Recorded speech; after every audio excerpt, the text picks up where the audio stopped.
Okay so ionization energy के बाद यहाँ पर एक सवाल है, why cation is smaller and is larger than the parent atom. It is already explained. इसके बारे में क्या लिखूं? It is already explained. पिछले से पिछले पेजेस में मैंने लिखा था, वो चीजें आप वहां से उठा के यहाँ पे लिख दिए। मैंने आपके लिए छोड़ा हुआ है, ठीक है? अपने हैंड राइटिंग से इसमें लिखो, सारे अपने अंग्रेजी जबान में इसको लिखो कि because of this and this and this. ठीक है? एक तो आपकी अंग्रेजी भी थोड़ी बहुत अच्छी हो जाएगी और आपका राइटिंग स्किल्स भी सही हो जाएगा और आपका आइडिया भी इससे मजीद भी क्लियर हो जाएगा। उसके बाद ना we have electron affinity. Electron affinity में क्या होता है कि जिस तरह जो तरतीब आपने आयनाइजेशन एनर्जी के साथ देखा था, उसका हम यहाँ पर उलट कर रहे हैं। कैसे? आयनाइजेशन एनर्जी में आपके पास एक एटम था, आप वहां से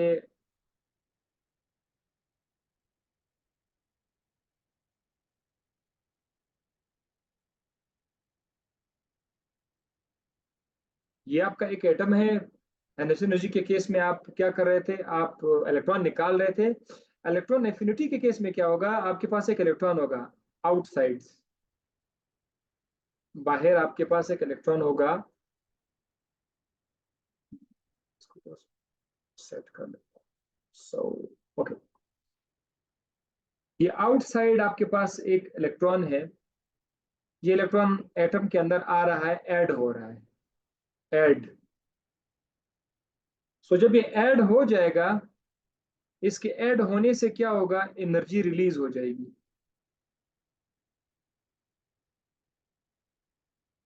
मैं ये एटम दोबारा लिख रहा हूं यहाँ पर।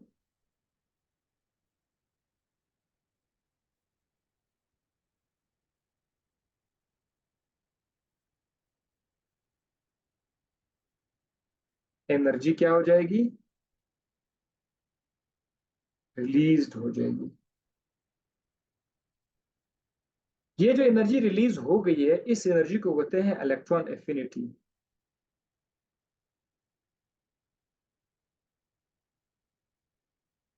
इलेक्ट्रॉन एफिनिटी ई ए से हम इसको नोट करेंगे, ठीक है?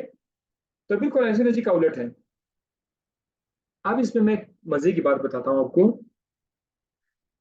आयनाइजेशन एनर्जी में आप इलेक्ट्रॉन निकाल के एनर्जी दे रहे थे, यहाँ पर इलेक्ट्रॉन आ रहा है, एनर्जी निकल रहा है, तो ये तो बिल्कुल ठीक ठाक है। यहाँ तक तो बिल्कुल समझ में आएगा कि ओके फाइन, इधर एनर्जी रिलीज हो रही है।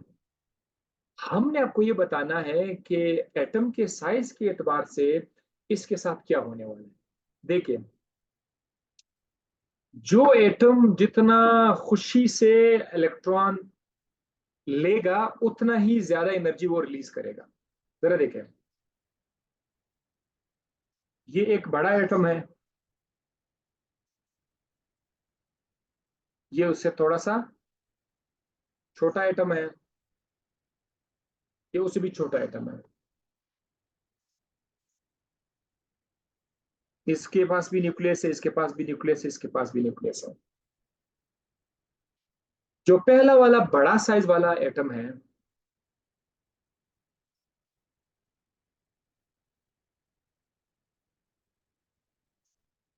ये कह रहा है यार मैं अपने इलेक्ट्रॉन से बेजार हूं, तुम बाहर से इलेक्ट्रॉन मुझे दोगे, मैं इसको कहां से हजम करूंगा? तो वो बोलेगा यार मैं मुझे इससे इतनी ज्यादा खुशी नहीं मिलती है, तो थोड़ी बहुत एनर्जी रिलीज हो जाएगी। ठीक है? लेकिन जब आप साइड वाले इलेक्ट्रॉन पर आ जाएंगे, साइड वाले एटम पर आ जाएंगे, आप लेफ्ट टू राइट जा रहे हैं ना, जिसका साइज छोटा है, वो कहेगा कि खुशी मिल जाएगी क्योंकि मेरे पास जगह है। तो वो जब इलेक्ट्रॉन उसके अंदर आ जाएगा, तो वो कुछ ज्यादा एनर्जी रिलीज करेगा। इसका साइज छोटा है, ये ज्यादा एनर्जी रिलीज करेगा, इलेक्ट्रॉन एफिनिटी ज्यादा हो जाएगी। जो थर्ड है, मतलब आगे,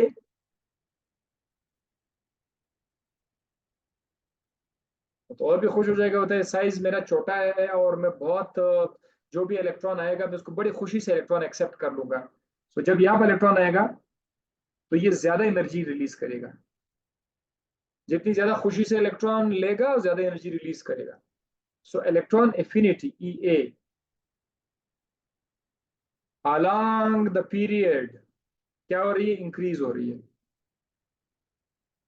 बढ़ रही है, बढ़ रही है, बढ़ रही है, ठीक है।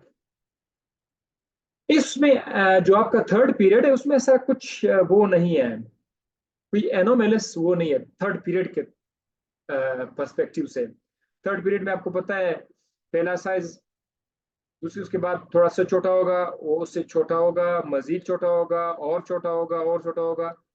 तो ये प्रॉपर तरतीब से जो है इलेक्ट्रॉन एफिनिटी बढ़ रही होगी। इसकी अगर 10 है, इसकी 12 होगी, इसकी 14 होगी, इसकी 19 होगी, इसकी 21 होगी, इसकी इससे 27 होगी, इसकी 30 होगी। इससे तरतीब से जाएगा इलेक्ट्रॉन एफिनिटी बढ़ रही होगी। लेकिन आपको जो बताना है वो ग्रुप में हमें बताना है। ग्रुप में कोई भी ग्रुप आप उठा सकते हैं। अगर आप ग्रुप 1 लेते हैं ना, सोडियम, पोटाशियम, रुबिडियम, सीजियम, इस केस में क्या होगा, इसका साइज अगर छोटा है, इसका साइज थोड़ा सा बड़ा होगा, इसका साइज से भी बड़ा होगा, उसका साइज से भी बड़ा होगा। तो इस केस में क्या होगा, जब आप ऊपर से नीचे आ रहे होंगे तो ऊपर से नीचे इलेक्ट्रॉन एफिनिटी क्या होगी, कम होगी। इसको मुझे मजीद तफसील देने की क्या जरूरत है, आप लोग ऑलरेडी सीख चुके हैं। जो जो पीरियड में आप सीख चुके हैं ग्रुप में, उसका उलट सोचना है, इलेक्ट्रॉन एफिनिटी कम हो जाएगी, वो तो ठीक है। लेकिन मैंने आपको सेवंथ ग्रुप पे ले जाना है। सेवंथ ग्रुप में, सेवंथ ग्रुप जो है जिसमें फ्लोरीन है, फ्लोरीन है, ब्रोमीन है, आयोडीन है, वगैरह वगैरह, ठीक है। इसमें क्या होगा, देखो आयोडीन का साइज बड़ा होगा, ब्रोमीन का साइज छोटा होगा, फ्लोरीन का साइज उससे भी छोटा होगा, फ्लोरीन का साइज उससे भी छोटा होगा। अगर आप, मैं थोड़ा सा आउट ऑफ द बॉक्स आपको बताऊं, ठीक उल्टा मैं आपको सुनिए। अगर आप एक ग्रुप में नीचे से ऊपर जाना शुरू करोगे तो तरीकेकार बिल्कुल वो होगा जो पीरियड में आप लेफ्ट टू राइट जा रहे थे। यानी अगर आप नीचे खड़े हैं और आप ऊपर जा रहे हैं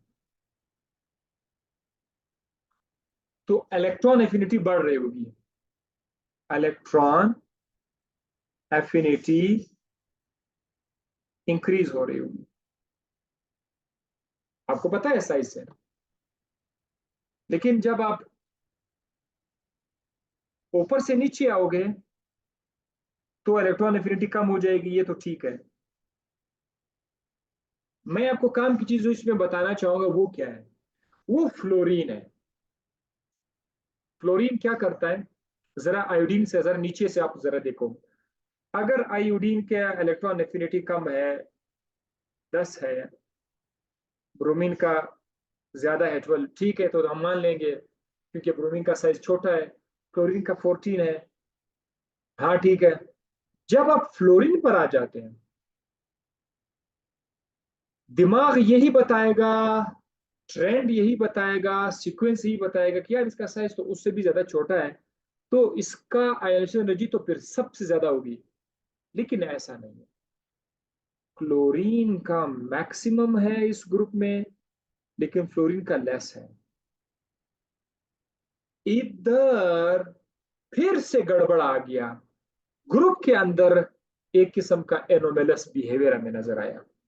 इसको मैं आपको एक्सप्लेनेशन इसका देता हूं कि क्या रीजन है। फ्लोरीन के केस में तो हो गया, अब फ्लोरीन के केस में इसका जो वेरी स्मॉल साइज है ना, वेरी स्मॉल साइज, इसका जो बहुत छोटा साइज है, छोटे साइज के अंदर तो इलेक्ट्रॉन भी है।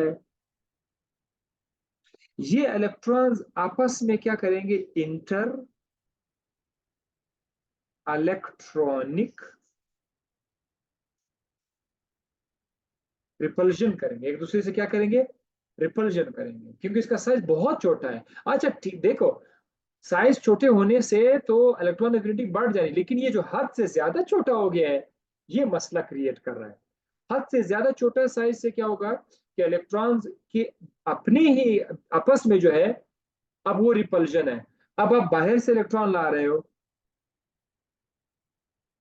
तो ये लोग यहाँ से जो इलेक्ट्रॉन एटम के अंदर तो गाली देंगे, वो भाई खुद मत आओ भाई, क्या कर रहे हो, हम आपस में एक दूसरे को पसंद नहीं कर रहे हैं, वो कर रहे हैं, रिपेल कर रहे हो, तू भी अंदर आ रहा है, क्या करेगा इधर से। तो ये वाला एटम इतनी खुशी से वो इलेक्ट्रॉन नहीं लेगा, हम जो एक्सपेक्ट कर रहे थे उसका उलट होगा। सो लिहाजा इसकी एनर्जी कम होगी, ये बहुत कम वो करेगा। So this is the reason कि बाकी बाकी ग्रुप में ऐसा कुछ नहीं है। ये जो सेवंथ ग्रुप है इसमें ये मसला आ रहा था कि टॉप वाला जिसकी इलेक्ट्रॉन एफिनिटी सबसे ज्यादा होनी चाहिए थी, इस केस में कम है। तो ये आपको मैंने बता दिया, वो तो समझ आ गया होगा। Now going back two electron affinity. अब ये चीज मैंने आपको बताना है, ये क्या है, फर्स्ट इलेक्ट्रॉन एफिनिटी क्या है, सेकेंड इलेक्ट्रॉन एफिनिटी क्या है, ये आपको मैंने अभी समझा देना। ठीक है, जरा देखिए।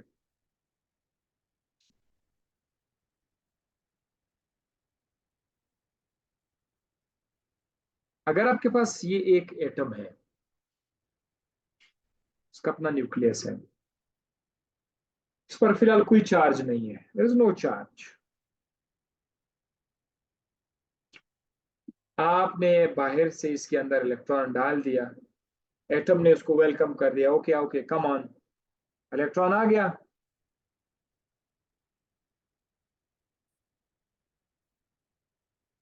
इस पर कौन सा चार्ज आएगा, नेगेटिव आइन। होगा क्या, इसने बड़ी खुशी से ले लिया है, तो एनर्जी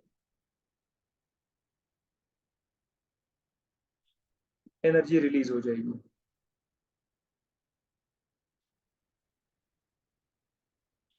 जब एनर्जी रिलीज हो जाती है उसको क्या बोलते हैं,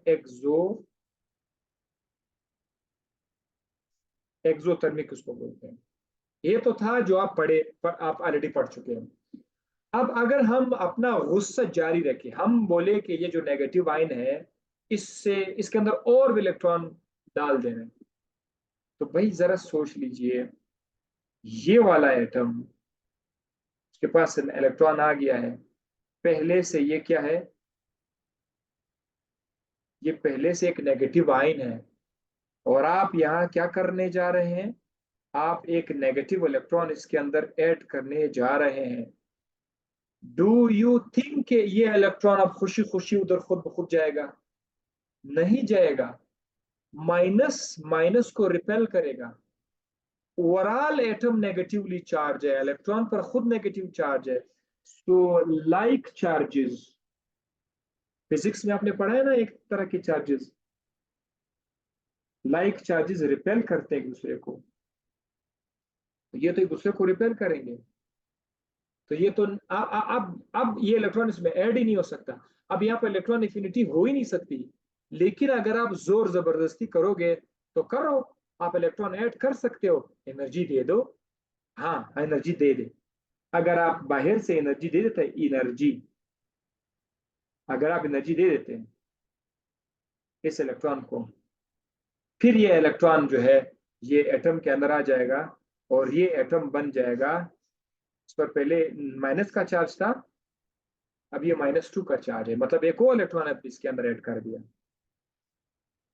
इस बार एनर्जी रिलीज नहीं होगी, इस बार आपने जोर जबरदस्ती से काम लिया था, इस बार एनर्जी एब्जॉर्ब हुई।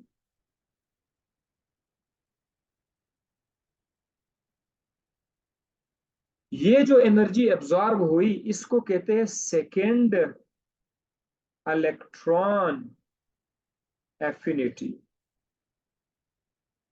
सेकेंड इलेक्ट्रॉन एफिनिटी एंडोथर्मिक है।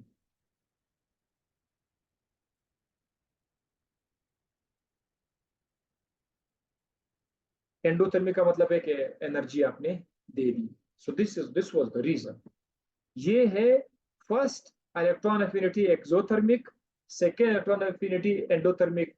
आपके नोट्स के लिए, आपके नोट्स के अंदर अच्छा खासा जगह छोड़ दिया है, इसी आइडिया को जरा वहां पे लिख दो, आपको मजा आएगा।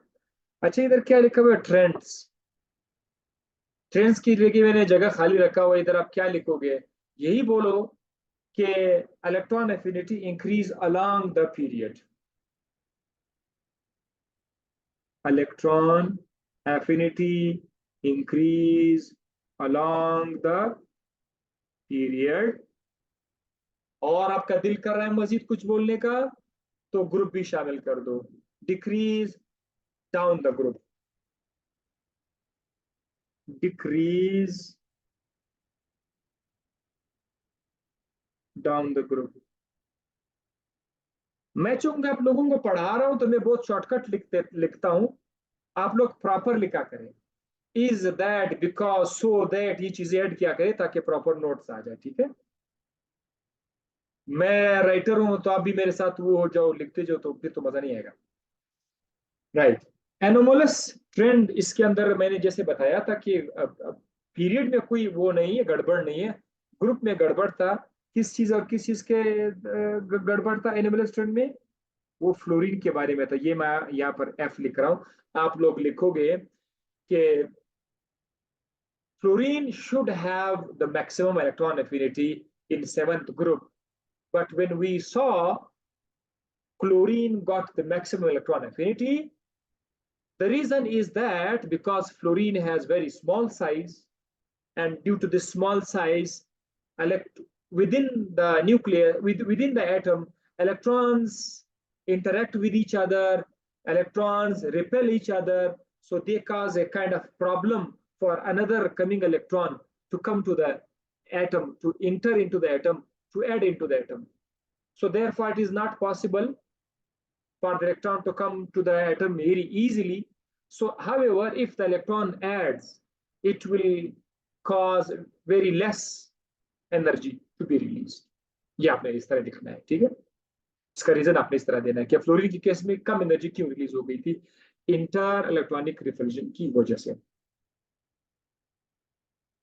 ये मैंने लिखा हुआ है, fluorine has low electron affinity than chlorine, compact 2p orbital of fluorine atom cause. अब यहाँ पर एक नया चीज भी है, कंपैक्ट 2p ऑर्बिटल।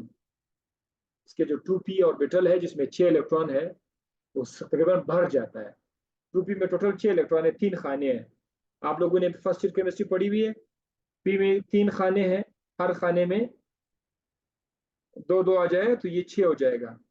क्लोरीन के केस में ये पूरे के पूरे 6 तो नहीं है, लेकिन इसके जो अंदर इलेक्ट्रॉन है ये बहुत कंपैक्ट हो जाएगा, साइज की छोटा होने की वजह से ये एक दूसरे के बहुत ज्यादा करीब आ जाएंगे, सो इसीलिए रिप्रेजेंट कास्ट करते हैं। तो ये compact 2p orbital of the fluorine atom causes inter electronic repulsion between added electron and the electrons already present. यहाँ पर आप वो डायग्राम लिख सकते हैं, ठीक है, जो फ्लोरीन का जो जो कुछ मैंने आपको पढ़ाया था वो आप यहाँ लिख सकते हैं। Now we are coming to the electronegativity. Electronegativity क्या है? अगर ये आपका एक एटम है, एक आरजी लाइन है, यहाँ पर इलेक्ट्रॉन का एक जोड़ा है, यहाँ पर एक और एटम है, एटम बी, इसके सामने भी इलेक्ट्रॉन का एक जोड़ा है। देखें, जिस एटम ने इलेक्ट्रॉन को अपनी तरफ खींच लिया, ज्यादा खींच लिया, उसको बोलते हैं कि इसकी इलेक्ट्रोनेगेटिविटी ज्यादा है, और सलाहियत को बोलते हैं इलेक्ट्रोनेगेटिविटी। एटम इलेक्ट्रॉन को अपनी तरफ खींचने की सलाहियत रखता है, हाँ रखता है, तो बस ये उसकी इलेक्ट्रोनेगेटिविटी कहलाती है। इलेक्ट्रोनेगेटिविटी जो है जरूरी नहीं है कि सिर्फ उन एटम के लिए जो इलेक्ट्रॉन को अपनी तरफ खींचते हैं। बहुत सारे ऐसे एटम है जो इलेक्ट्रॉन को अपनी तरफ खींच तो नहीं सकते, वो उल्टा अपना देते हैं, उनकी भी अपनी इलेक्ट्रोनेगेटिविटी है। लेकिन इलेक्ट्रोनेगेटिविटी का जो डेफिनेशन है वो ये है कि एक एटम के अंदर कितना ताकत है इलेक्ट्रॉन को अपनी तरफ खींचने का। वो जो ताकत है वो बहरहाल हमने रिकॉर्ड किया हुआ है नंबर्स में। जिसका 1 है उसका ताकत कम है, जिसका 1 से ज्यादा है उसका ताकत ज्यादा है, जिसका कम नंबर है उसकी कम ताकत है इलेक्ट्रोनेगेटिव, और जिसका ज्यादा नंबर उसका ज्यादा है। तो पूरे पीरियोडिक टेबल में जब आप जाओगे, किसी का 0.1 है, किसी का 0.2 है, किसी का 2 है, किसी का 2.3 है, फ्लोरीन जो है, फ्लोरीन की इलेक्ट्रोनेगेटिविटी सबसे ज्यादा मैक्सिमम है। तो ये था इलेक्ट्रोनेगेटिविटी। अब हम ये चेक करेंगे कि इलेक्ट्रोनेगेटिविटी ग्रुप में क्या होगा, पीरियड में क्या होगा, उसको हम चेक करेंगे। जरा देख लो, मैंने जैसे आपको शुरू बताया था कि वो जो दायरे मैंने लिखे थे, छोटे छोटे दायरे, मैंने कहा ये बहुत इंपॉर्टेंट है। उन दायरों के वो आपके जहन में होगा तो आपको बहुत कुछ पहले से क्लियर हो गया होगा। अब ये देखिए, अगर आप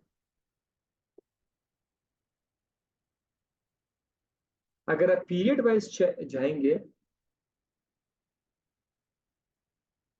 तो आपको इस तरह का सीक्वेंस मिलेगा, ठीक है, समथिंग लाइक दिस। जो एटम का साइज बड़ा होगा